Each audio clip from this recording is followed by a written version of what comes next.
puede infectar a varias especies. Entonces hay el virus de la influenza porcino, el virus aviar, el virus humano, con otra característica propia del virus es que el genoma es segmentado, entonces puede, digamos que unirse de maneras diferentes y con las proteínas de distintos virus que tengan distintos tropismos. Entonces, el genoma tiene una cadena sencilla en sentido negativo, tiene 8 segmentos genómicos, envuelto en una membrana de lípidos bilipídica derivada de la célula del hospedador. Recuerden que algunos de los virus, cuando salen de la célula donde están replicándose, arrastran parte de la membrana de la célula del hospedador, y eso les da también la capacidad de cambiar. Tiene 2 glucoproteínas, que son la hemaglutinina y una neolaminidasa. Las proteínas de membrana de los virus pues son antigénicas, desencadenan una respuesta inmune, están en la superficie, son más externos, de acuerdo a eso pues desencadenan una respuesta inmune, pero también pues pueden intercambiarla. Tiene una proteína integral que se llama la M2, que es propia de estos virus, y este es el virus.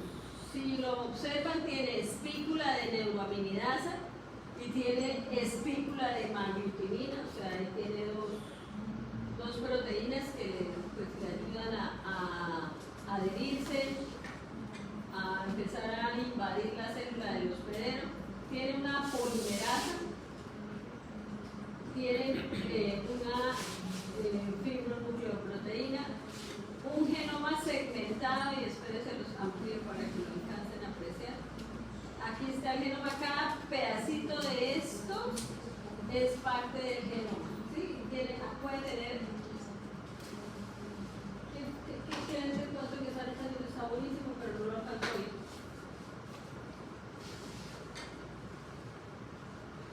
Ya les he dicho, ustedes no saben lo fastidioso que es uno tratar de concentrarse para hablar de algo que tiene que hablar, y hay un murmullo allá que ojalá yo pudiera escuchar, pues oigo el murmullo, no entiendo nada de lo que están diciendo, pero si yo fuera una de sus compañeras ya lo habría mandado para allá, así de sencillo. Pero que ustedes tienen solidaridad con sus compañeros, así los perjudiquen, entonces se quedan callados. Porque ese murmullo les interrumpe el sonido a ustedes, porque solo los esquizofrénicos pueden oír 3 conversaciones a la vez. El resto de eso, que uno puede oír 3 cosas a la vez y las oye, pero no las capta. Entonces, con todo respeto, díganme, háganme un favor y me deja escuchar. Entonces hay que tener respeto para los que conviven con uno, ¿sí? ¿Cuántas personas estamos aquí? Como 20 y algo. Nos salimos de allá porque estábamos hacinados y nos venimos aquí a oír el murmullo. ¿Listo? 8 puede ser entre 1 a 8 segmentos del genoma, y eso, parte de eso es los cambios que sufre este virus, ¿sí? Una capa bilipídica. ¿Cómo es el ciclo del virus de la influenza? ¿Para qué le sirve la hemaglutinina? Para unirse al receptor. ¿Dónde está el receptor? En la célula del hospedero. ¿Qué tipo de receptor es? Una glucoproteína, en el ácido ciánico, o la glucoproteína que hay sobre la célula del hospedero. Y las vías respiratorias son ricas en ácido ciánico. Entonces, fácilmente pueden ser, digamos, colonizadas por este tipo de virus. La neuraminidasa promueve el paso desactivando receptores de glucoproteínas en las secreciones respiratorias.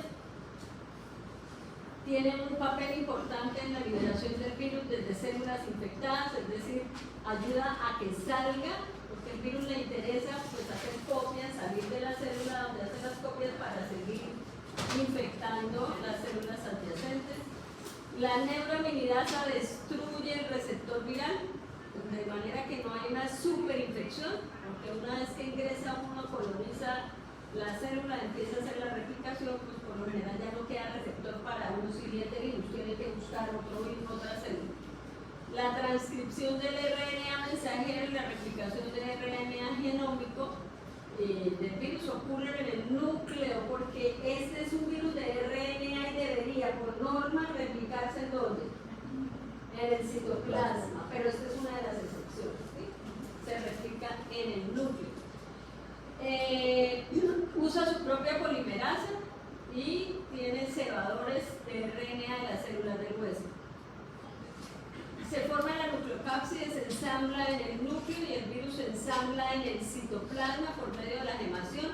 Acuérdense que las proteínas salen del núcleo o se forman en el citoplasma y pasan por el retículo endoplásmico de la célula del hospedero.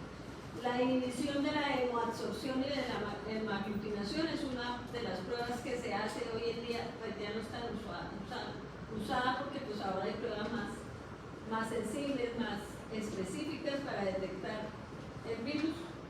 Se forman anticuerpos específicos contra la hemaglutinina que se pueden evidenciar en el suero del paciente, es decir, una vez que uno está infectado por el virus de la influenza, pues tiene anticuerpos específicos contra el virus de la influenza.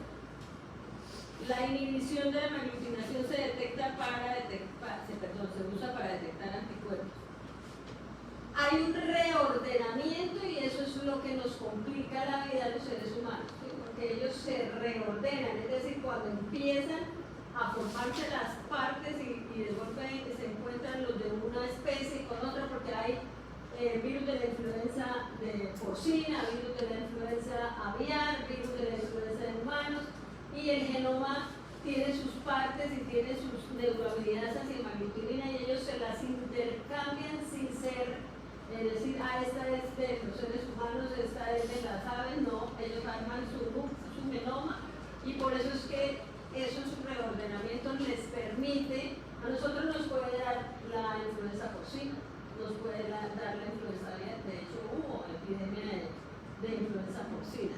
Entonces, como tiene 8 segmentos de sentido negativo, cada uno de ellos codifica al menos una proteína. Se puede producir una mutación, que es una variación antigénica, pero también se puede producir un reordenamiento, que es el desplazamiento antigénico, que produce cambios en el antígeno y en la composición que les va a hacer tener la capacidad de, digamos, saltar de especie y demás.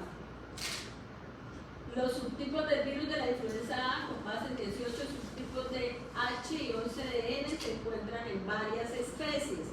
Entonces, cuando entran, se hacen sus intercambios ahí. Mutaciones y reordenamientos. Hay 3 subtipos de H, H1, H3 y 2 de N, N1, N2, que existen en varias especies. Se producen cambios sutiles durante la variación antigénica, o sea, durante la mutación en todas las especies.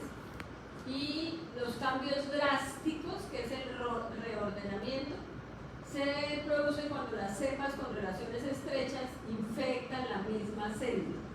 ¿Sí? Porque si entran todos a la misma célula, cuando vaya a ver el ensamblaje del genoma, pues ellos no se ponen a decir esta fracción es de el H1N1, vaya para allá con el H1N1, no. Ellos se reordenan con lo que hayan y eso permite que haya mutación.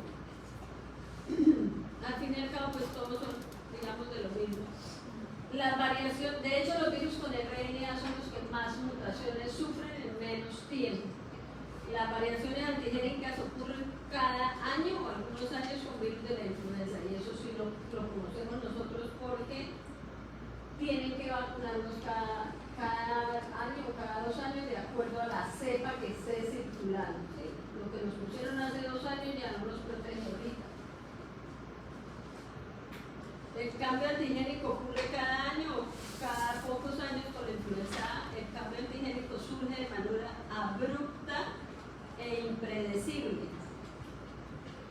Entonces, los virus H1N1 y H5N1 afectan el tracto respiratorio. Los receptores son dominantes en la vía respiratoria superior y los del H5N1 en la vía respiratoria inferior. ¿Cuáles serán más complicadas?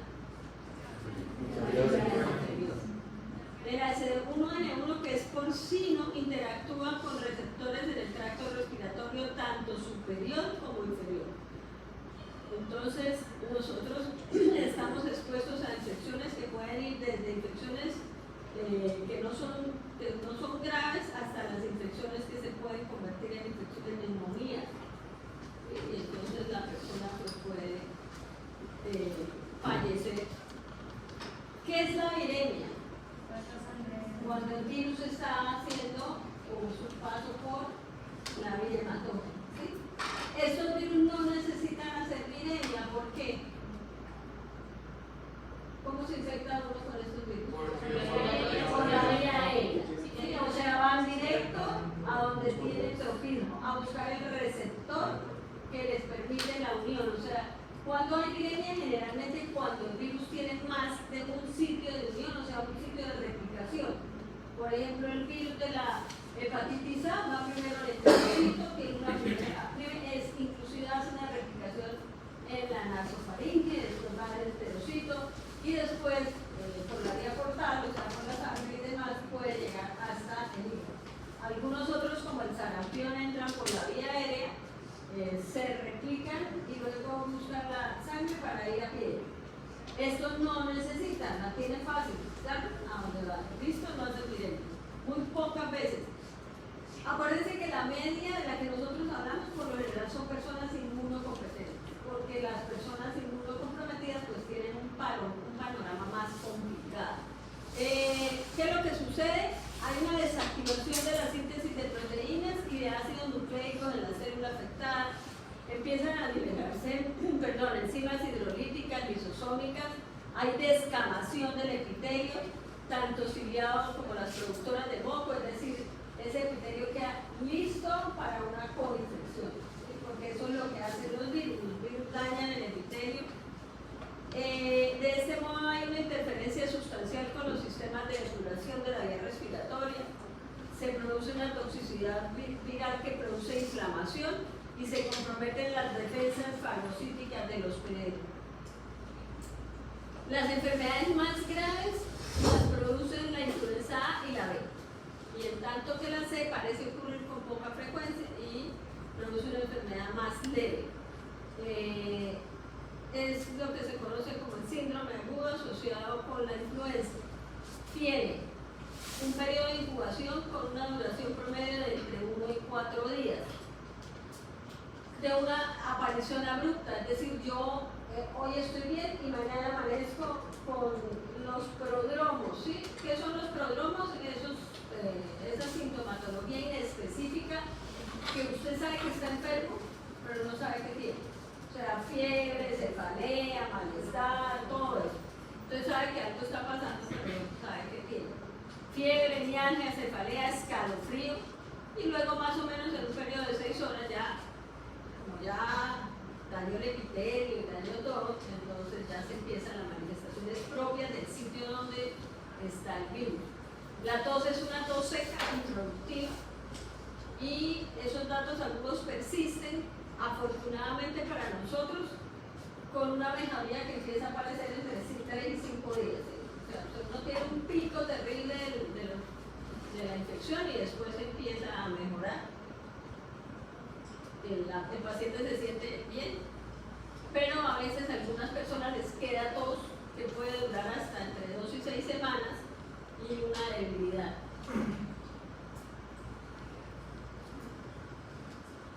Pero hay pacientes que pueden empezar a ver cómo se complica el árbol traqueobronquial y los pulmones, o sea, ya la cosa ya no es tan sencilla. Y puede producir una neumonía que dependiendo del estado de salud del paciente y de la edad puede ser letal. Puede encontrarse también disfunción del sistema nervioso central, miositis y miocarditis. En los lactantes y en niños, y no es lo mismo un lactante que un niño, eso depende tiene la edad, puede presentar entre 2 y 12 días de inicio de la infección, se desarrolla una complicación conocida como el síndrome de Reyes, que es una grave infiltración grasa del hígado y edema cerebral, asociado con el virus de la influenza, pero no es el único que está asociado a que se produzca el síndrome de Reyes. Eso es como cuando hablamos infeccioso puede desencadenar este tipo de infecciones. El riesgo de que produzca el síndrome de Rett se aumenta con el uso de salicilatos como la aspirina.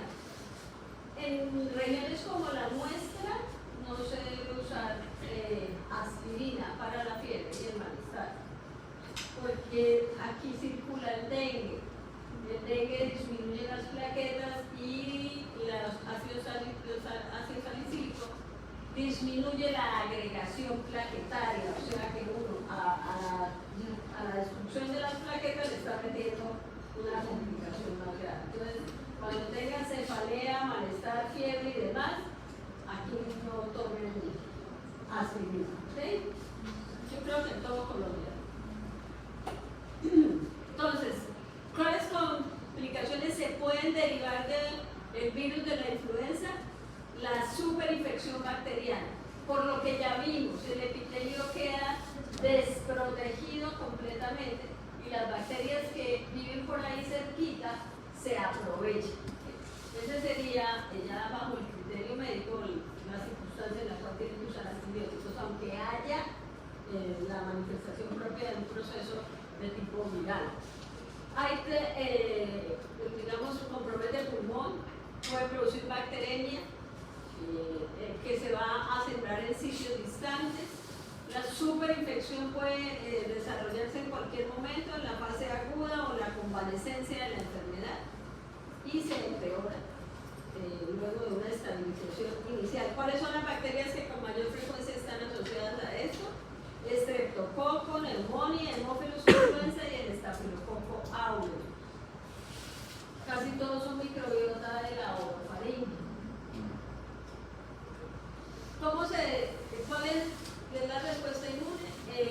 Responde en el curso de algunos días, produce anticuerpos dirigidos contra el grupo antígeno ribonucleoproteico, contra la hemaglutinina y la neuraminidasa, anticuerpos específicos contra la hemaglutinina, que son los más protectores, pero pues si hay cambios antigénicos, pues se va a demorar la respuesta inmune mientras lo reconoce el sistema y estructura toda la respuesta inmune. Los anticuerpos que controlan la propagación son los que se producen contra la neuraminidasa. Entonces, la mortalidad, las personas se pueden morir por influenza, ¿okay? Y entonces, ¿por qué?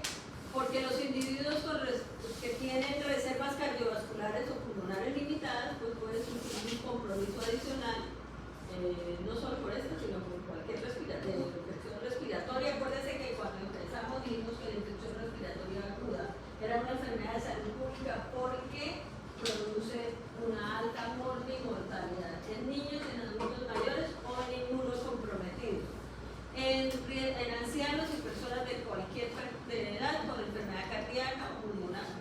La superinfección tipo bacteriana y una progresión muy rápida, que es una neumonía abrumadora con asfixia por el virus.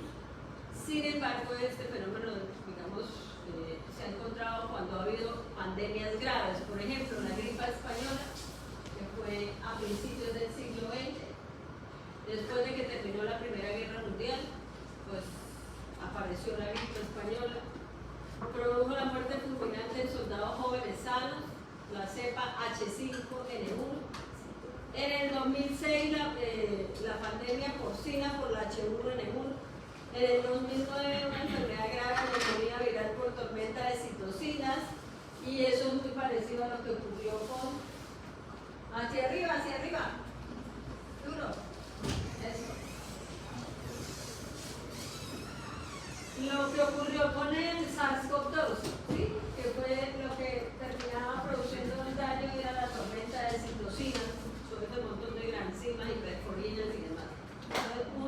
Fíjense ahí cómo hablan de gripe porcina, no debería darnos, pero nos damos. Y hubo también gripe aviar y demás, pero ustedes están chiquitos o no habían nacido, no se dan cuenta. Entonces, ¿cómo se hace el diagnóstico de una infección de este tipo? PCR, sí. Pero primero pues hay que hacer cuadro hemático, marcadores de inflamación,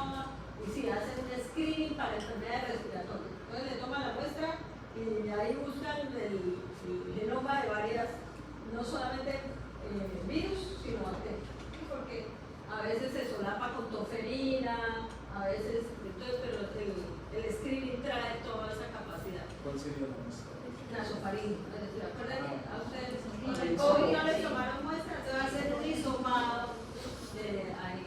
Y eso lo meten a PCR. Y ahí solo llevan, esa es la muestra, y lo llevan a anticuerpos.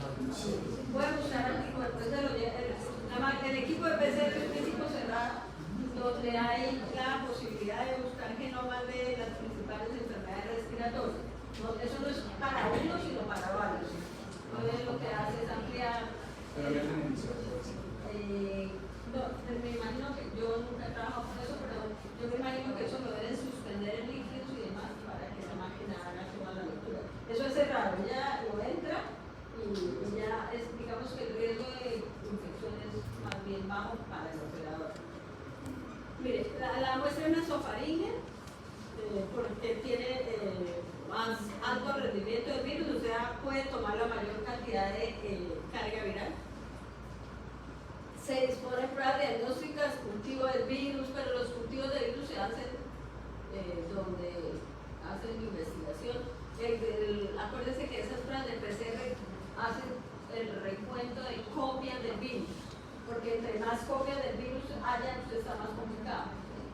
Ensayos de antígenos rápidos y moleculares.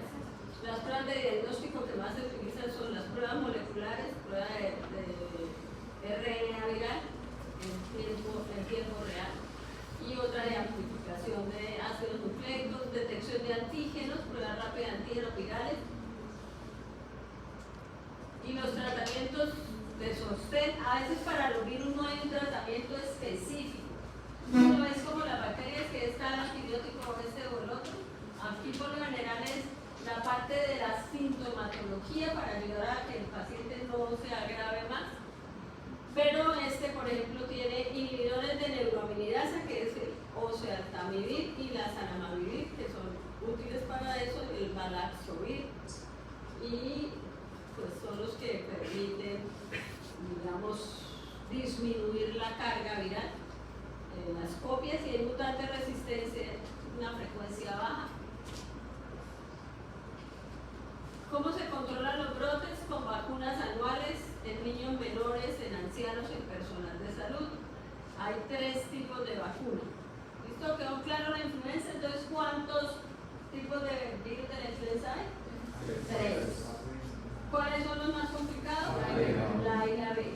¿Cuáles son las complicaciones con la influenza? O sea, que se afecte la vía respiratoria baja y se produzca, además que se produzca una coinfección bacteriana, y pues ya si la persona tiene una patología cardiovascular, pues la complicación puede producir, digamos, tendríamos unas dificultades más grandes. Y hay vacunas, ¿sí? Sobre todo para los adultos mayores. Recuerde que el problema con el virus es que es capaz de hacer reordenamientos antigénicos, entonces eso deja el sistema inmune frente a desafíos nuevos, es decir, otro antígeno.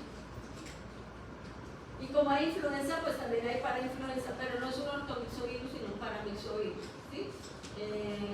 Es 4 serotipos del virus, el 1, el 2, el 3 y el 4, por envoltura que contiene un genoma de RNA lineal de cadena única en sentido negativo. Tiene una hemaglutinina y una neuroaminidasa, pero en la misma espícula, o sea, no las tiene separaditas, sino en la misma. ¿Okay? RNA lineal de sentido negativo, de cadena única, enlazada a una nucleoproteína, tiene una nucleocápside helicoidal, está rodeado por una proteína, empaquetado en una doble capa de lípidos, y además tiene una proteína de fusión. Tienen las de unión, que son la neuroaminidasa y la hemaglutinina, y una proteína F.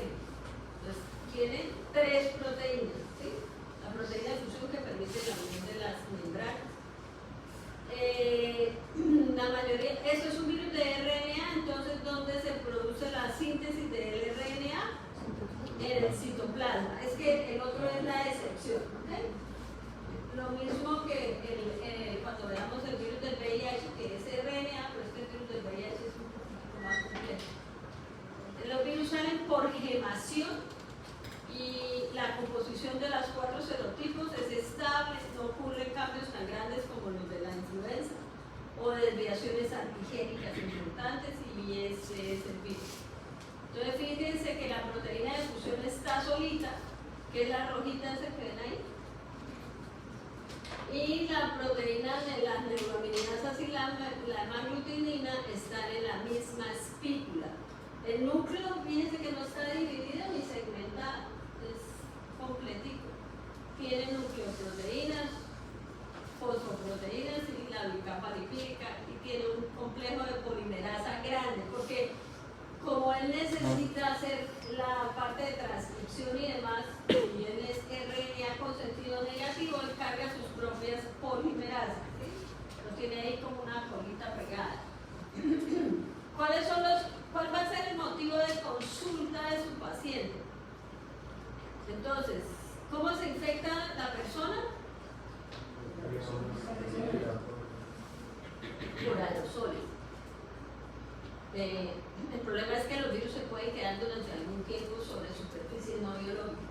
Entonces uno puede poner dentro de las manos. El virus infecta la vía respiratoria superior por un periodo de incubación entre 2 y 7 días. Igual, de aparición abrupta y está relacionado con el CRU, que es la laringotraqueobronquitis. En los niños pues es complicado. Es agudo, es un espasmo que comienza con una infección respiratoria. Estos virus por lo general circulan más cuando hay lluvia, disminución de la temperatura, todo eso que hace, pues que lo hace un factor de riesgo complicado. Y va complicándose a medida que van pasando los días, hasta que se pueda producir en algunas personas una afectación de la vía respiratoria inferior o media. ¿Qué va a tener el paciente? Pues lo prodrómico que es fiebre, rinorrea, estornudos, dolor de garganta. Miren el tipo de tos. La persona se pone disfónica o ronca y la tos es una tos perruna. ¿Sí? Dolor de oído, sibilancias, CRU, bronquitis, bronquiolitis y neumonía. Este no es que sea menos complicado que el anterior, ¿sí? Porque estamos hablando de bronquiolitis y de laringotraqueobronquitis, que en un lactante o en un niño menor de 1 año es muy complicado. La duración de la enfermedad aguda puede variar de 4 a 21 días, pero por lo general puede durar entre 1 semana y 10 días. Dijimos que había ¿cuántos? 4. La principal causa de CRU agudo es el parainfluenza 1. ¿En quiénes? En lactantes y niños pequeños. Pero puede producir enfermedad respiratoria, faringitis y traqueobronquitis en todas las edades. Lo que pasa es que quienes más se complican son los lactantes y los niños pequeños. Los brotes de infección cuando ocurren en los meses de menor temperatura y de mucha lluvia. La parainfluenza 2 es una digamos que es menos importante que la anterior. Se ha asociado con CRU en niños con infecciones de vías respiratorias altas leves, con enfermedad respiratoria inferior aguda, como ocurre en la parainfluenza 1. Y el 3, digamos que es el que produce las enfermedades respiratorias más graves, de las vías inferiores en lactantes y niños pequeños, o sea, el mismo grupo etario del parainfluenza 1, con bronquitis, neumonía, CRU, en niños menores de 1 año. Ahora, en niños mayores y en adultos, infección respiratoria alta, pero también puede producir traqueobronquitis. Las infecciones son comunes en cualquier temporada del año, pero la mayoría de los niños infectados se exponen, dice que ya al año han tenido contacto con el virus. Y el 4, que es el menos común, está asociado con enfermedad respiratoria superior leve. Este señor es uno de los más complicados que hace. El virus sincitial respiratorio. Como su nombre lo dice, ¿qué es lo que hace con las células? Sincitios. ¿Qué es un sincitio?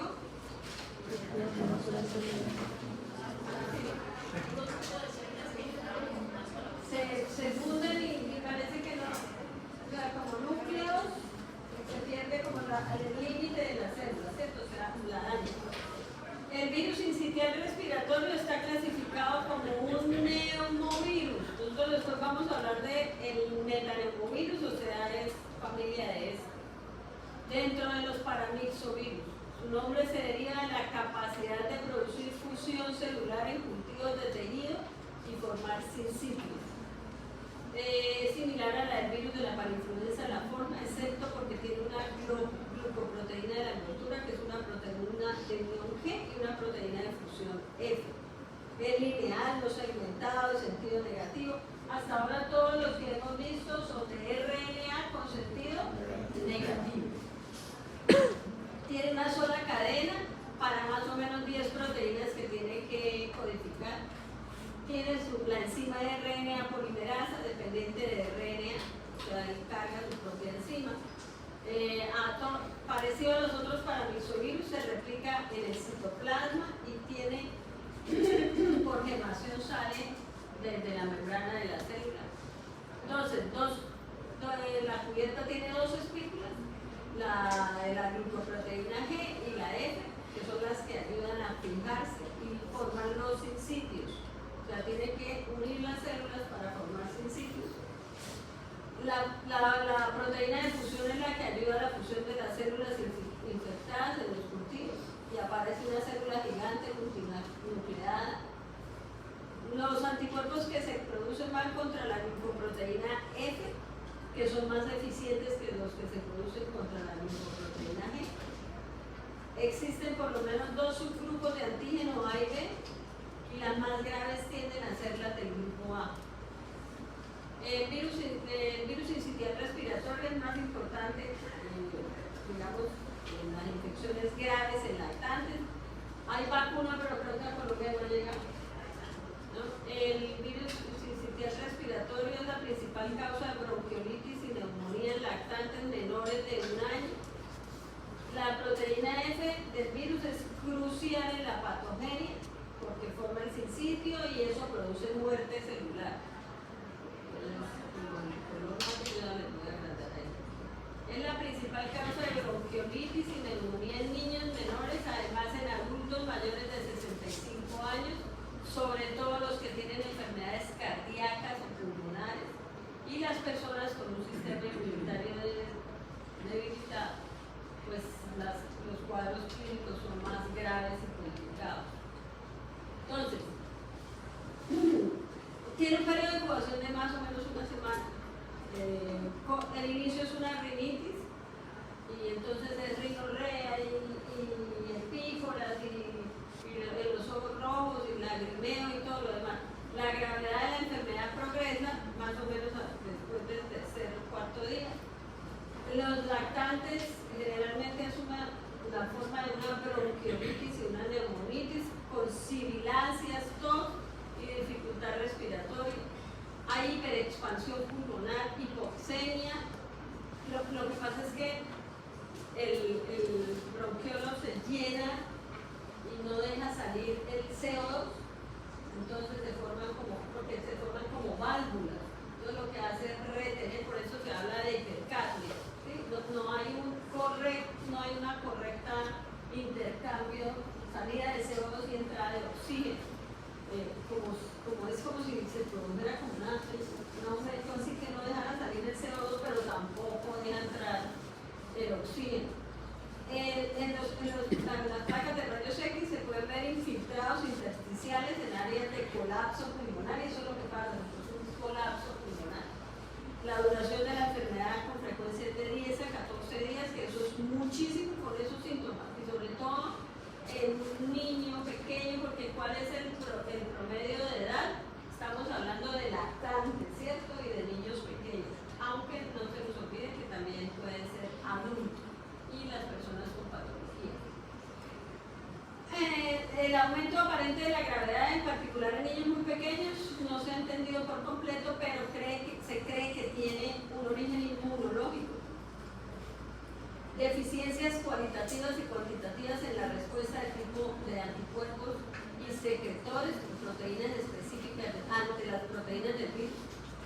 La formación de complejos antígeno-anticuerpos dentro de la vía respiratoria que produce activación de complemento. El problema de las infecciones respiratorias es que la respuesta inmune agrava el cuadro, ¿sí? Porque hay una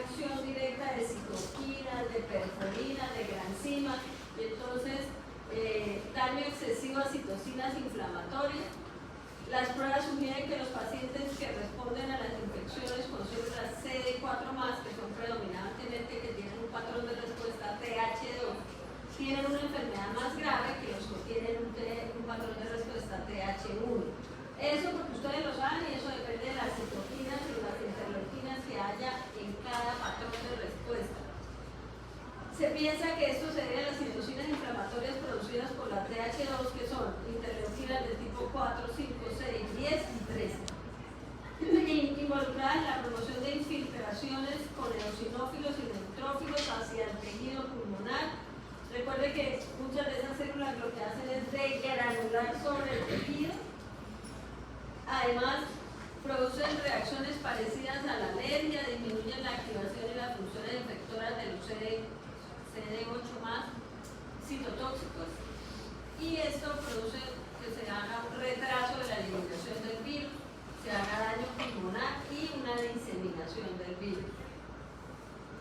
La infección por el virus produce respuesta de anticuerpos humorales de tipo IgG e IgA, porque es mucosa y demás. Hay inmunidad, la inmunidad que nos protege es muy baja, o sea, uno se podría volver a infectar con el virus, digamos más o menos una vez al año y al siguiente año, pero la gravedad disminuye, ¿sí? No es lo mismo la gravedad en una reinfección que en la primo-infección. Entonces, el tratamiento es puro sostén. La ribavirina en aerosol puede ser eficaz. Aquí dice no se dispone, pero sí no las disponemos aquí en el país. No han llegado, por lo menos al norte de Santander no hay vacuna. En Bogotá puede que haya en algunos sitios. En lactantes de alto riesgo se usa profilaxis con anticuerpos monoclonales contra la proteína F. ¿Eso qué tipo de inmunidad es? Cuando a uno le ponen los anticuerpos. Pasiva.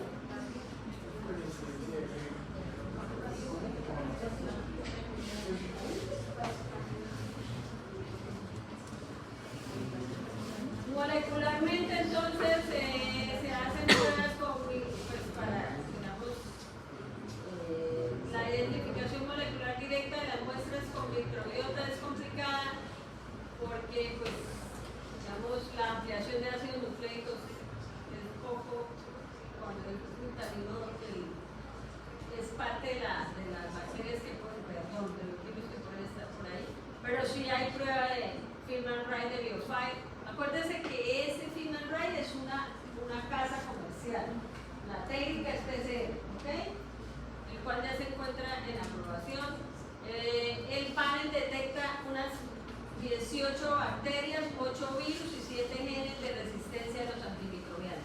Eso era lo que yo les decía, las pruebas de PCR no son para un solo agente infeccioso. Hay paneles completos para agentes infecciosos de la vía respiratoria, bacterias, virus y demás, porque si no eso sería costosísimo. Esto es lo que uno más o menos hace. Si toma la muestra, hace PCR en tiempo real y le reporta. Pero si hay bacterias, pues tiene que hacer el aislamiento bacteriano, bien sea con microbiología, miren que ahí habla de medios de cultivo, habla de Gram, para mirar si hay crecimiento o no, y a lo que crezca ahí se le puede hacer PCR o las pruebas de proteínas, que es el Malditox, que son pruebas de proteínas. Y esto que ustedes ven ahí es el panel respiratorio de Film-and-Write, es un equipo cerrado, entonces viene por cassette, así como lo que ven ahí. El panel respiratorio son para 17 virus, 3 bacterias que producen infecciones del tracto respiratorio superior, y les va a informar. Hablan de virus, levaduras, parásitos y además 2 genes de resistencia. 2 minutos de manipulación y más o menos en las 4 horas usted ya sabe. Un screening ahí bien largo.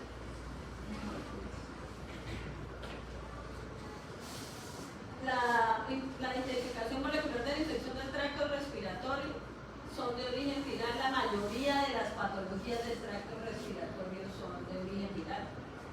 Por eso es que la herramienta la herramienta ideal son las pruebas moleculares, porque fíjense todos los virus que permiten identificar.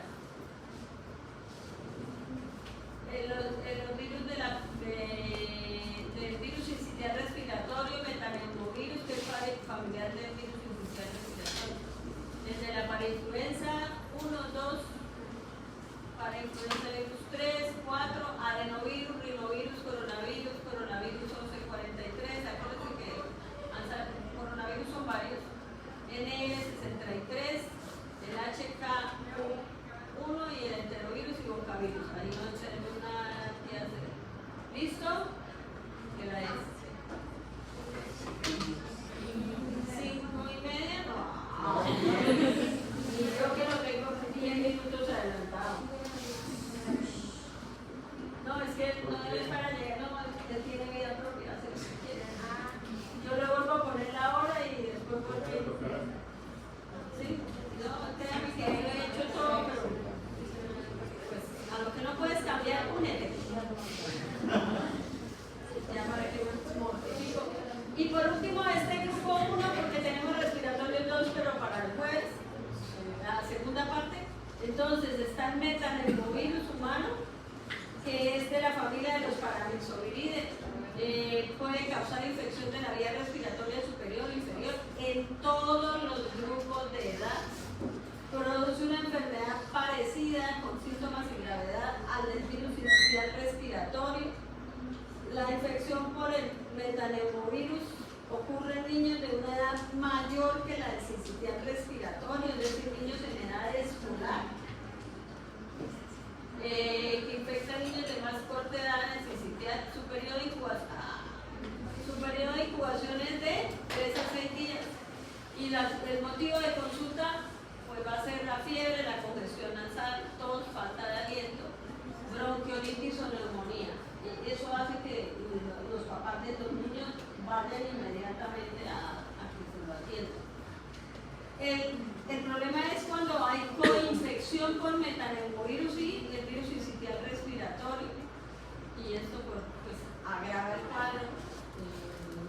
Hay 2 genotipos, pero se desconoce cuál es el que produce la enfermedad más grave. ¿Listo? Hasta ahí la primera parte de los